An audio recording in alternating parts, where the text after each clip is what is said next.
One of the things that's kind of fun in my life is I give sermons now. I've been accepted by the Center for Spiritual Living Churches and the Unity Churches as a guest minister. And so just about half the Sundays now I'm at some Unity Church or CSL church giving sermons. And this is the end of my sermon. This is what I always close with, because it's the most important thing I've learned up to this point in my life.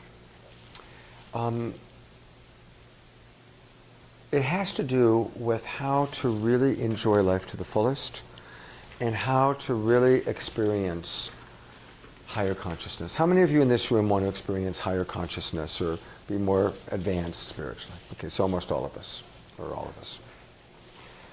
So as I've mentioned a few times, I've traveled a lot. I've been to India. I've met with gurus. I've been fortunate to have private conversations with people that are supposedly enlightened. And the truth is, I've never met anybody that I believe is enlightened all the time. And I've never met anybody who got tapped on the head by a guru and became enlightened. But let me ask this room, how many of you are experiencing moments of enlightenment, moments of higher consciousness? And those moments are happening more often and lasting longer. That's usually the way it is. Usually between 50 and 80% of the people raise their hands. So, counting on a guru to tap us on the head and wake us up is probably not likely. But increasing our moments of higher consciousness, increasing our enlightened moments is very possible. How do we do that? What is an enlightened moment? It's a moment in which we drop fully into acceptance. Acceptance is the key. When we fully accept exactly what's happening without trying to change it, judge it, make it different, is when we're fully present to our feelings, fully present to what's happening. Does it make sense to everybody? I'm going to give a few examples.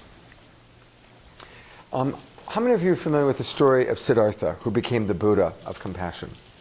Okay, a few of you. Just briefly, for those of you who don't know the story, there really was a historical figure. He was a prince in his province named Siddhartha. There's a lot more historical data about the Buddha, actually, than there's about Jesus, just by way of comparison.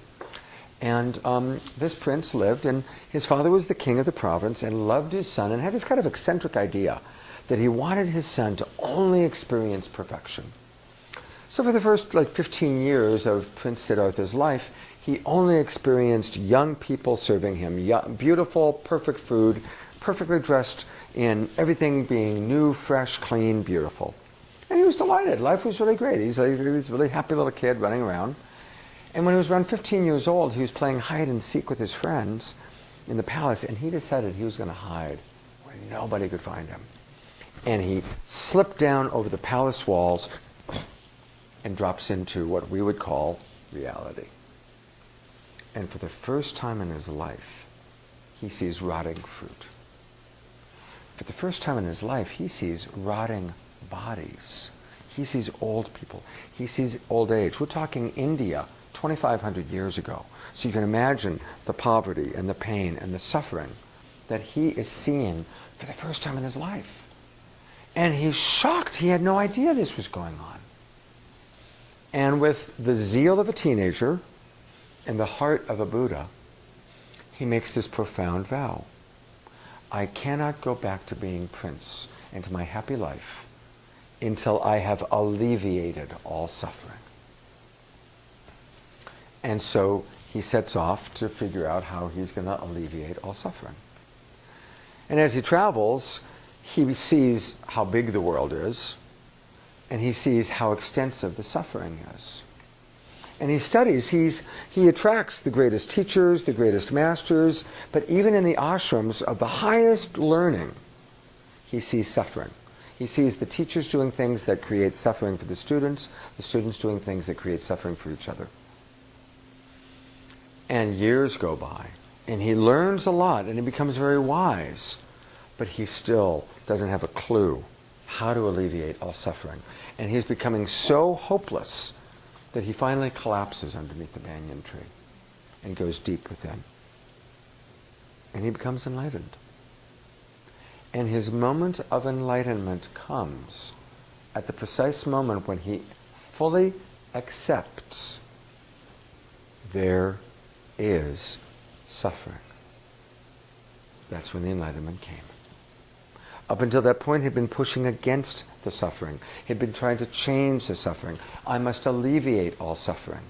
When he accepted there is suffering, he becomes enlightened, becomes the Buddha of compassion, and genuinely has helped to alleviate suffering. Hasn't alleviated it all, but plays his role. Let's think about Jesus on the cross. Crucified, tortured. Crucified. Unbearable pain. Pain that, thank God, none of us in this room will probably ever know. On the cross. Father, forgive them. They know not what they do. What profound acceptance. What profound acceptance. And he was in agony. He was in agony. But he was able to accept the people who had crucified and tortured him to such a degree that he's able to authentically say those words. How many of you enjoy the poet Rumi? You know, right now, he is the most popular poet in America. There's more Rumi poetry sold than any other poet. A 12th century Islamic mystic is the best-selling poet in America. I think that's kind of cool.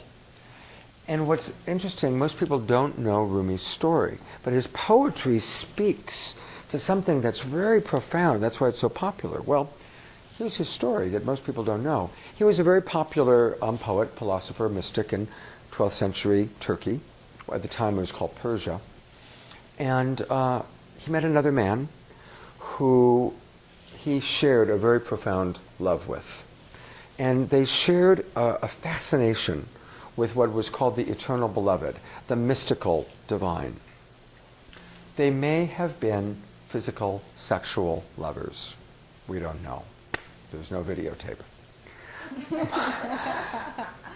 But what we do know is something about their relationship was so uncomfortable for Rumi's family that Rumi's very own family hired thugs to kidnap this man that Rumi loved, take him out into the desert, and kill him.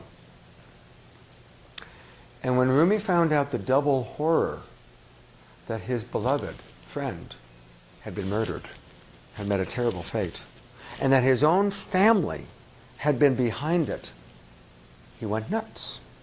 He stood up, and his whole world was spinning, and so he literally began to spin. You've all heard of the whirling dervishes? The whirling dervish tradition began with Rumi spinning. That's how that began. Rumi in Turkey, by the way, is kind of like Jesus Christ, Abraham Lincoln, and Elvis Presley, all rolled into one person. He's it in Turkey. He's like it. The whole Sufi thing grew out of Rumi. The whirling dervish tradition grew out of Rumi. And what I'm about to share. As he's spinning, he realizes he's never going to find his beloved again in physical form. He can either live the rest of his life with a big wall up, angry, hating the world, hating his family, hating life, or he can honor his beloved fully by practicing what they had been exploring. That through the heart is how we find God.